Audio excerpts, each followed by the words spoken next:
Hello বন্ধুরা, কেমন আছেন সবাই? আপনাদের মাঝে নতুন আরেকটি ভিডিও নিয়ে হাজির হলাম। তো ভিডিওর টাইটেল এবং থাম্বনেল দেখে বুঝতে পারছেন আজকে আমি কোন বিষয় নিয়ে আলোচনা করব।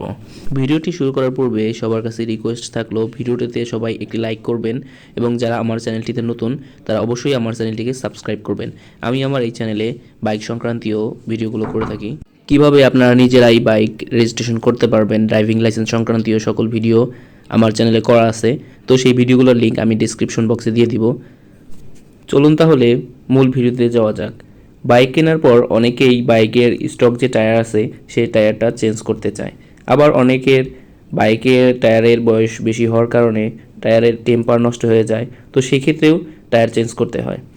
তো সেক্ষেত্রে টায়ার চেঞ্জ করতে গেলে অনেকেই কনফিউশনে থাকেন যে কোন টায়ারটি তার বাইকের জন্য বেস্ট হবে। আপনার বাজেট যদি 8,500 মতো হয় তাহলে সেই ক্ষেত্রে এই বাজেটের মধ্যে সবচেয়ে বেস্ট হচ্ছে MRF এর ম্যাসেটার টায়ার। তো বাইকের দুইটি টায়ারের প্রাইস হচ্ছে 8,500 টাকার মতো। বাইকের জন্য MRF ব্র্যান্ডের যে টায়ারগুলো আছে তো তার মধ্যে আমার কাছে সবচাইতে বেস্ট টায়ার মনে হয় MRF এর ম্যাসেটার টায়ার। জিক্সার বাইকে সাধারণত MRF এর টায়ার ব্যবহার করা হয়। তো আপনারা যে বাইকটি দেখতে পারতেছেন তো এটাতেও MRF এর টায়ার ব্যবহার করা হয়েছে। এই বাইকের পেছনের রেয়ার যে টায়ার আছে তো এই টায়ারটা নষ্ট হয়ে যাওয়ার পর MRF এর ম্যাসেটার যে টায়ার রয়েছে তো সেটা চেঞ্জ করা হয়। তো এটা চেঞ্জ করার পরে এটা থেকে অনেক ভালো সুবিধা পাওয়া যাচ্ছে। এর গুড সাইড এবং ব্যাড সাইড নিয়ে আজকে আমরা আলোচনা করব। এই টায়ারটির সাইজ হচ্ছে 140/70/17। আপনারা ক্লোজ শট থেকে দেখতেই পারতেছেন বাইকটির টায়ারের গ্রিপগুলো।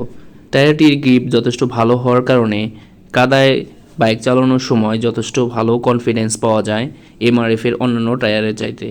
এছাড়াও কর্নারিংয়ের সময় এই টায়ার থেকে ভালো কনফিডেন্স পাওয়া যায়। আর এর গ্রিপ যথেষ্ট ভালো, তাই আপনি যখন বাইকের স্পিড অনেক বেশি থাকবে ব্রেকিংয়ের সময় ভালো কনফিডেন্স পাবেন এবং দ্রুত ব্রেকিংয়ে আপনাকে হেল্প করবে।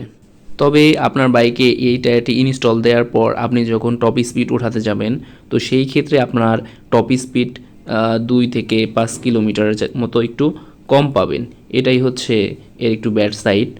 আর আপনারা স্ক্রিনে যে টায়ারটা দেখতে পারতেছেন এটা হচ্ছে আমার জিক্সার 155cc যে কার্বোরেটর বাইক আছে এই বাইকের ইনস্টল দেয়া। তো আমি দুইটার কম্পেয়ার করার জন্য আপনাদের দুইটা টায়ারই দেখাচ্ছি। তো আপনারা স্ক্রিনে দেখতেই পারতেছেন ম্যাসেটার টায়ারের গ্রিপিংটা একটু বেশি, তবে দুটো টায়ারই ভালো টায়ার। তো প্রাইসের দিক দিয়ে যদি আসি ম্যাসেটার টায়ারের প্রাইসটা রেভজেটের চাইতে একটু বেশি। ম্যাসেটার টায়ারের প্রাইস হচ্ছে 5,000 এর আশেপাশে আর রেভজেটের প্রাইস হচ্ছে 4,500 এর আশেপাশে। বাইকের টায়ার চেঞ্জ করার ক্ষেত্রে কয়েকটা বিষয় খেয়াল করবেন। তার মধ্যে বাইকের টায়ারের গায়ে ম্যানুফ্যাকচার ডেটটা দেখে নেবেন। তো বাইকের টায়ারে সাধারণত ডেট হিসেবে উইকটা উল্লেখ করা থাকে আর হচ্ছে ইয়ারটা উল্লেখ করা থাকে, যেমন 38 উইক, 20 উইক, 2021, 22 এরকম। তো এইটা দেখে আপনারা কিনবেন। আপনারা স্ক্রিনে দেখতে পারতেছেন আমার এই টায়ারটির ম্যানুফ্যাকচার ডেট হচ্ছে 2021, 49 সপ্তাহ। তো 49 সপ্তাহকে 7 দিয়ে ভাগ করলে আপনি মান্থ পেয়ে যাবেন, তখন আপনি বুঝতে পারবেন আপনার টায়ারটা কত আগে তৈরি করা হয়েছে। তো এইভাবে আপনার টায়ারটা কিনবেন। আর টায়ারটি কিনে লাগানোর পরে আপনার অবশ্যই একটা জেল ইনস্টল দিয়ে নেবেন, কারণ হচ্ছে বাইক চালানোর পর যখন আপনার টায়ারে কোনো স্ক্রু বা নাট তার কাটা বিঁধবে তখন কিন্তু জেল ভরা না থাকলে রাস্তায় আপনার বাইকটি পাংচার হয়ে যেতে পারে। সেই ক্ষেত্রে আপনি বাইকটি চালাতে পারবেন না, ইভেন আপনি দুর্ঘটনার শিকার হতে পারেন। তো সেই ক্ষেত্রে জেল ইনস্টল দেওয়া থাকলে আপনার বাইকে কিন্তু তখন আর স্ক্রু বা নাট ঢুকে যাওয়ার পরে সেটা বের করে ফেললে জেলের মাধ্যমেই তাৎক্ষণিকভাবেই আপনার টায়ারটি ঠিক হয়ে যাবে।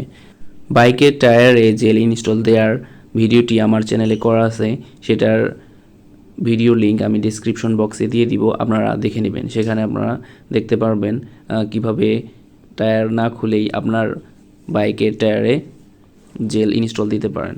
তো আজকের মতো এই পর্যন্তই। ভিডিওটি ভালো লাগলে অবশ্যই একটি লাইক দিবেন এবং সাবস্ক্রাইব করে পাশে থাকবেন। আজকের মতো এই পর্যন্তই। আসসালামু আলাইকুম।